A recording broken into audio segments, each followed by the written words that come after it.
আওয়ামী লীগ যদি নিষিদ্ধ হয়, ইসকনকে নিষিদ্ধ করতে হবে। বাংলাদেশের বিভিন্ন জায়গায় যে পরিকল্পিত আগুন কাণ্ড ঘটছে, এখানেও ইসকনের হাত থাকতে পারে। হিন্দুত্ববাদের ধ্বজাধারী ইসকনকে বাংলাদেশে নিষিদ্ধ করতেই হবে। বাংলাদেশ একটি স্বাধীন মুসলিম রাষ্ট্র। এখানে অঘোষিতভাবে মুসলমানদের নির্যাতন নিপীড়ন করার জন্য ইসকনকে বাংলাদেশে প্রতিষ্ঠিত করা হয়েছে।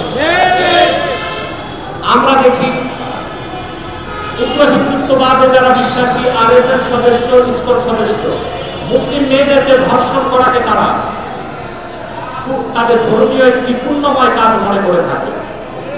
সেজন্য বাংলাদেশে সতী সাধ্বী কচি কাঁচা মেয়েদেরকে ধর্ষণ করে নষ্ট করার গভীর চক্রান্ত বহুদিন যাবৎ ইসকন বাংলাদেশে করে যাচ্ছে। বিগত ফেসিবাদের আমলে এই ইসকনের বিভিন্ন সদস্য প্রশাসনের বিভিন্ন পর্যায়ে বসেছিল। এখন পর্যন্ত প্রশাসনের বিভিন্ন স্তর থেকে ইসকন সদস্যদেরকে যদি সরানো না হয়, তা আমি নির্ঘাত বলতে পারি, নির্বাচনের পর যদি কোনো সেটেল গভর্নমেন্ট আসে, তাদের বিরুদ্ধে ইসকন চক্রান্ত করে বাংলাদেশের মধ্যে অস্থিরতা সৃষ্টি করবে। এবং বাংলাদেশ বর্তমান সরকার ইসকনের ব্যাপারে কোনো পদক্ষেপ দিচ্ছে না কেন, এটা আমাদেরকে হতবাক করে। টঙ্গীতে ইমামকে খুন করা হলো, চট্টগ্রামে অ্যাডভোকেট আলিফকে হত্যা করা হলো, অসংখ্য আমাদের মুসলিম বোনদের সম্ভ্রমকে নষ্ট করলো যে ইসকন, সে ইসকন কেন নিষিদ্ধ হচ্ছে না? আওয়ামী লীগ যদি নিষিদ্ধ হয়, ইসকনকে নিষিদ্ধ করতে হবে। কিন্তু বর্তমান সরকারের উপদেষ্টারা বিভিন্ন আলেম ওলামা লেবাসধারী হিন্দুদের পূজা মণ্ডপে ঠিকই যাচ্ছেন হিন্দু প্রীতি প্রদর্শন করতে, কিন্তু যে ইসকন বাংলাদেশে একটি সাম্প্রদায়িক দাঙ্গা সৃষ্টি করতে চায়, তাদের বিরুদ্ধে তাদের কোনো বক্তব্য নাই কেন? আমরা সুস্পষ্টভাবে বলছি রাজনৈতিক নেতাদেরকে, ভারত কিংবা আমেরিকাকে খুশি করে ক্ষমতায় যেতে পারবেন না।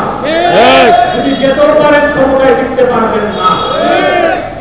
আমি আরেকটি কথা বলবো, বর্তমান সরকারকে, বাংলাদেশের বিভিন্ন জায়গায় যে পরিকল্পিত আগুন কাণ্ড ঘটছে, এখানেও ইসকনের হাত থাকতে পারে।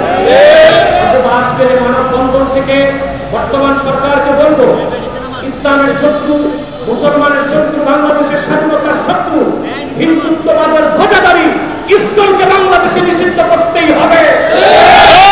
যদি তা করার জন্য রাজপথে নামতে হয়, আলেম ওলামা পীর মাশায়েখের নেতৃত্বে বাংলাদেশের মুসলমান রাজপথে নামতে বাধ্য হবে। যেখানে সেনা অফিসারদেরকে আইনের আওতায় আনা যায়, যেখানে একটি রাজনৈতিক দলকে নিষিদ্ধ করা যায়, সেখানে ইসকনকে কেন নিষিদ্ধ করা যাবে না? নিষিদ্ধ করতে হবে এবং ইসকনের কার্যক্রম বন্ধ ঘোষণা করতে হবে। দেশের মুসলমান আইনকে হাতে তুলে নিতে বাধ্য হবে। নিরপেক্ষ, সত্য প্রকাশে আপোষহীন।